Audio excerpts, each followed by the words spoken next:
أعوذ بالله من الشيطان الرجيم بسم الله الرحمن الرحيم قال عيسى ابن مريم اللهم ربنا أنزل علينا مائدة من السماء تكون لنا عيدا لأولنا وآخرنا وآية منك وارزقنا وأنت خير الرازقين قال الله إني منزل عليكم فمن يكفر بعد منكم فإني أعذبه عذابا لا أعذبه أحدا من العالمين وإذ قال الله يا عيسى ابن مريم أنت قلت للناس اتخذوني وأمي إلهين من دون الله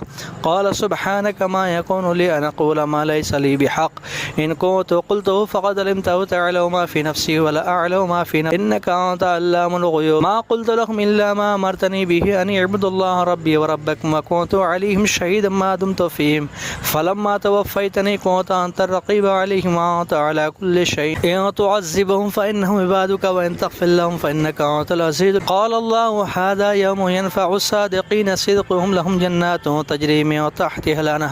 تحتها الأنهار خالدين فيها أبدا وذلك الفوز العظيم لله ملك السماوات والأرض ما فيهن وهو على كل شيء قدير.